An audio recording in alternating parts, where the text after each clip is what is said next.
네, 안녕하십니까. 죽기 전에 꼭 가봐야 될 사찰 스토리텔러 권중서입니다. 계속해서 희유하신 세존의 숨결 세 번째 석굴암을 이어가겠습니다. 석굴암 주실에는 이제 원형으로 되고 그 위에 동이 위로 이렇게 둥글게 되는 시점이 있습니다. 그 시점에 아름다운 부처님의 빛이 나는 광배가 거기에 이렇게 조각이 되어 있는데, 그 광배를 중심으로 좌우에 각각 5개의 작은 굴 같은 게 있습니다. 이것을 이제 감실이라고 하는데, 이 감실이 있는 이런 특이한 또 모습을 보여주고 있습니다. 그래서 이 감실이 왜 이런데 또 만들어 공중에 떠 있는 것처럼 왜 있는가 하면, 법화경에 나오는 보살들과 유마거사가 공중에 머무르고 있는 모습을 보여주고 있습니다. 법화경 견보타품에서 총루품까지는 서가모니 부처님께서 허공 가운데 머물러 계셨기 때문에 보살들 또한 공중에 머물며 부처님의 설법을 듣는 장면을 나타내고 있습니다. 그러니까 석굴암은 정말 법화경 내용대로 그대로 조성을 한 거죠. 자, 그럼 허공에 머무르시는 보살은 왜 그곳에 계시는지 한번 살펴보겠습니다. 먼저 주실 좌측, 첫 번째는 비었습니다. 좌측이다 그러면 부처님을 기준입니다. 우리가 보면 오른쪽이 되죠. 자, 첫 번째는 비어 있고, 두 번째 감실에는 야광보살이 오른손에 책 같은 것을 이렇게 들고 있는 것이 다란입니다. 다란이를 들고 왼손은 이제 무릎 위에 편안하게 이렇게 놓은 모습입니다.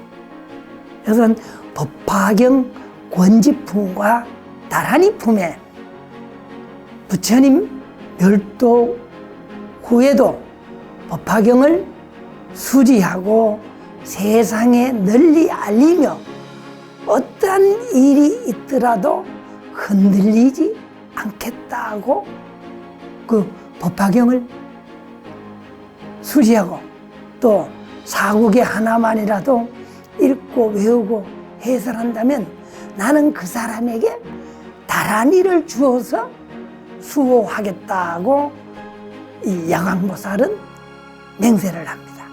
그래서 손에 다란이를 쥐고 있는 거죠.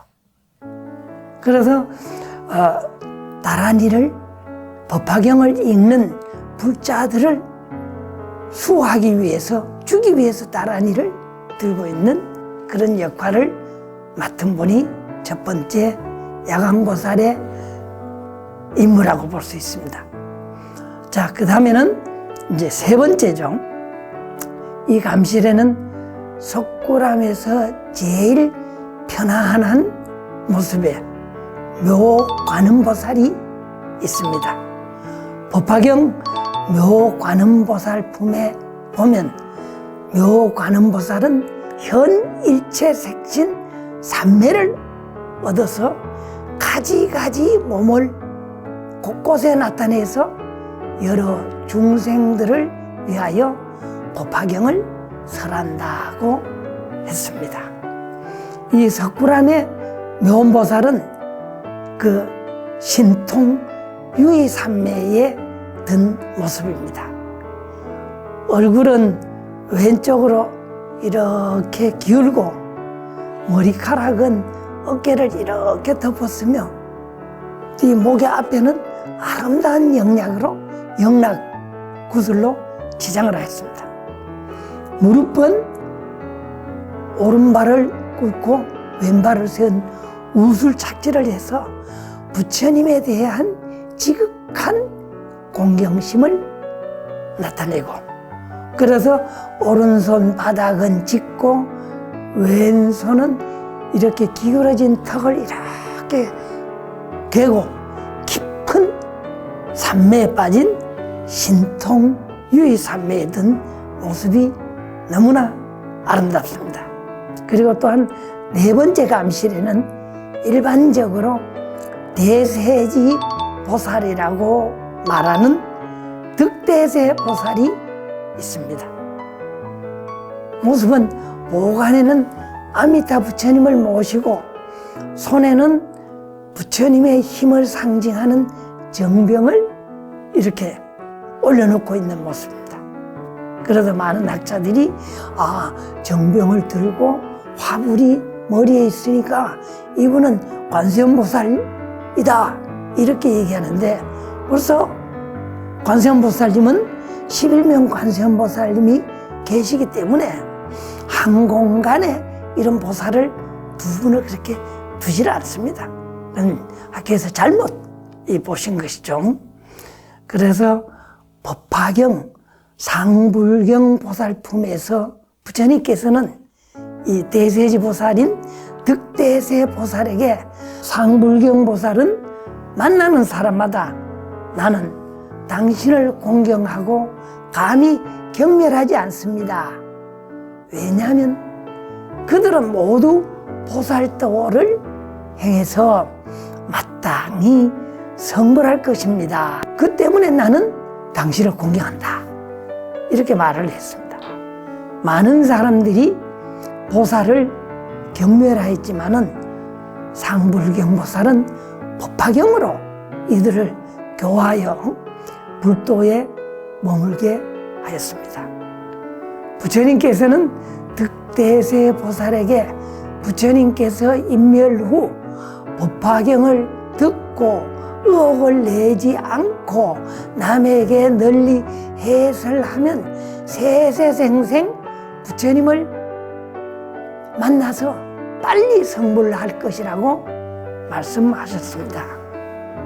이렇게 득대세 보살에게 특별히 이 말씀을 당부한 것은 위 없는 힘을 지닌 보살이 득대세 보살이죠.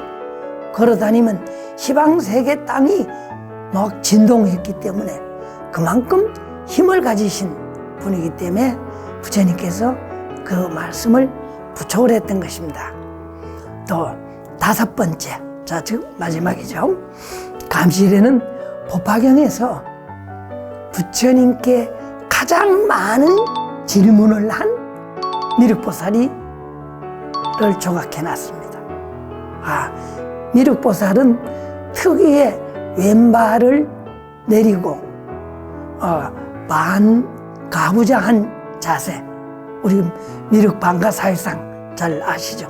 그런 모습으로 계시는데 오른손을 이렇게 들어서 부처님께 여기 질문이 있습니다 하고 얘기하는 수인을 취하고 있습니다. 또 가슴에는 그 영락을 두 줄로 흘러내려서 아름다움을 주고 있죠. 법화경 열애수량품이나 분별공덕품, 수의공덕품 등에서 미륵보살은 부처님께 묻습니다. 부처님, 교환 중생은 얼마나 됩니까? 또 부처님은 언제 부처가 되셨습니까? 부처님의 수명은 얼마입니까? 부처님을 믿으면 공덕은 큰지요? 등 아주 미륵보살이 질문의 왕입니다. 꼬치꼬치 이제 질문을 하였습니다. 그래도 부처님은 대답을 다 하셨죠. 무량한 세월 아승지 보살들을 교화하였고 성불한 지는 100천만억 아유타 아승직업 이전에 성불하였으며 이때부터 사바세계에 항상 있으면서 법을 설하고 교화하였으며 열애의 수명 또한 한량없는 아승직업 동안 항상 머물러 있고 멸하지 않았다. 그러나 열애가 열반을 말함은 중생을 교화하기 위한 방편으로 열애가 열반하지 아니함을 보고는 중생들이 교만한 마음을 내고 게으른 생각을 품기 때문이다. 미륵이여, 중생들이 열애의 수명이 장구함을 깊은 마음으로 믿고 이해하면 곧 부처님이 항상 영취산에 계시면서 대보살과 성문대중에게 둘러싸여 법문을 말하는 것을 보게 되리라. 고 말씀하셨습니다. 그러한 부처님의 말씀 자체가 부처님의 상주불멸한 모습과 또 대중들에게 법화경을 설하시는 모습, 그것을 지금도 우리는 어디서 볼 수 있습니까? 석굴암에서 뵐 수 있죠. 참으로 희유한 일입니다. 자, 다음은 우측으로 자리를 옮겨보겠습니다. 우측 첫 번째 감실은 비어있고 두 번째 감실은 상정진 보살이 있습니다. 법화경 법사 공덕품에 부처님께서 상정진 보살님께 말씀하시기를 선남자 선여인이 법화경을 받아 지녀 읽고 외우거나 해설하고 옮겨 쓴다면 이런 공덕으로 안이비서신의 육근을 장엄하여 모두 청정하리라. 하고 말씀을 하셨습니다. 이런 까닭에 석굴암 감실에 계시는 상정진 보살이 들고 있는 금강령입니다. 금강령은 금강저가 밑에 삐죽한 게 있고 위에는 요령처럼 생긴 것을 금강령이라고 하는데, 이 금강령을 어떻게 소리가 나죠? 이는 그 금강령의 소리를 청정한 귀로 듣고 그래서 번뇌를 없애 어리석은 중생을 깨우쳐서 성불의 길로 인도하는 그런 상징적인 의미를 이 상정진 보살이 가지고 있는 금강령으로 나타내고 있습니다. 그 일부 학자들은 금강령이 아니고 금강저를 들고 있으니 금강장 보살이다 하고 얘기하는데, 금강장 보살은 이 법화경에 등장하지 않습니다.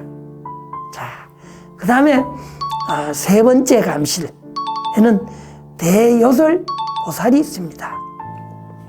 이 대요설 보살은 법화경 견보탑품에 부처님께 땅 속에서 칠보탑이 막 솟아오르는 것을 보고 이런 신기한 일이 있는가 해서 여쭙게 됩니다.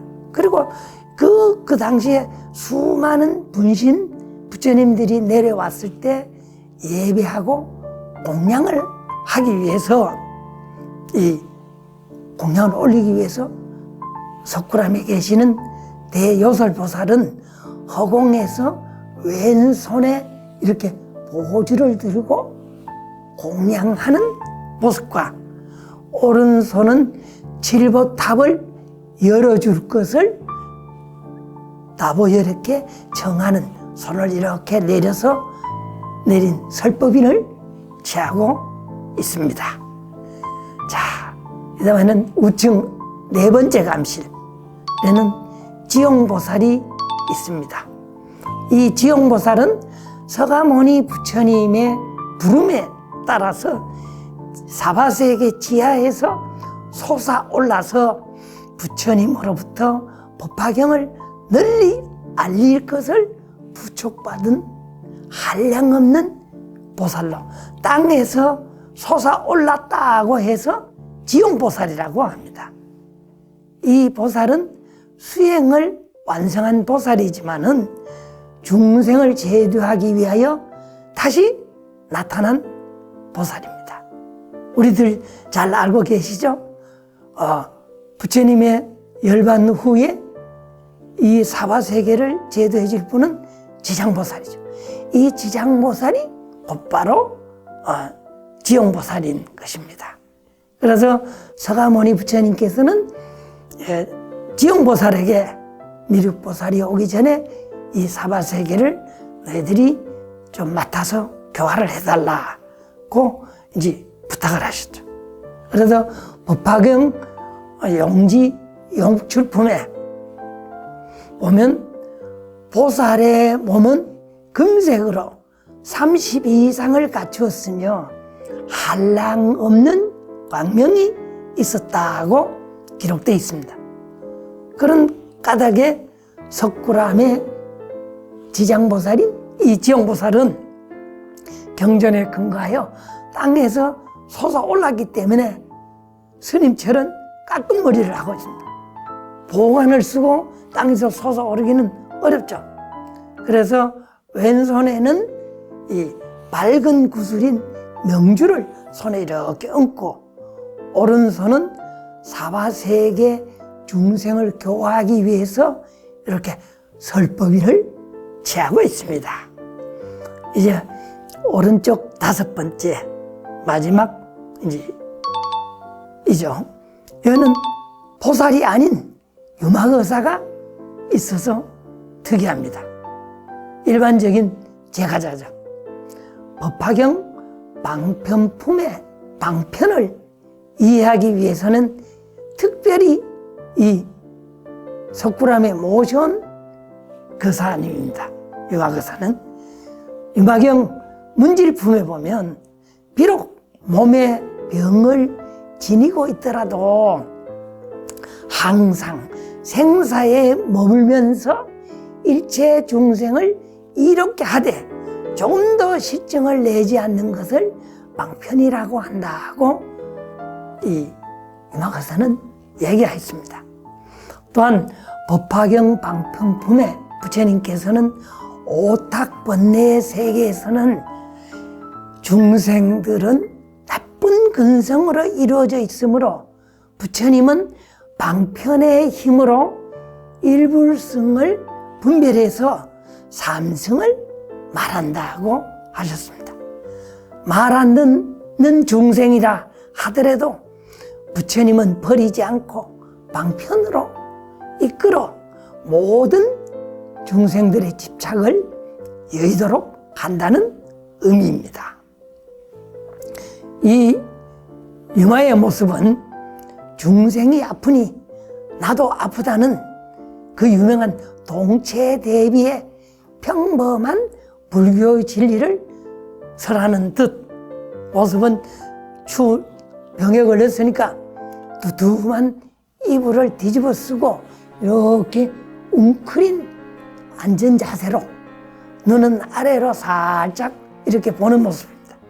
머리는 당시에 터번을 이렇게 두른 모습이고 왼손은 이제 불자라고 하는 먼지털이를 잡고 있는 그런 모습입니다. 이렇듯 보시는 바와 같이 석굴암 감실의 보살 또 유막의사 또한 철저한 법화경 각풍에 나타난 보살들의 손의 모습 또 지물을 들고 있거나 앉은 자세 등으로 자신의 나는 누구다 하는 이름을 알리고 있습니다.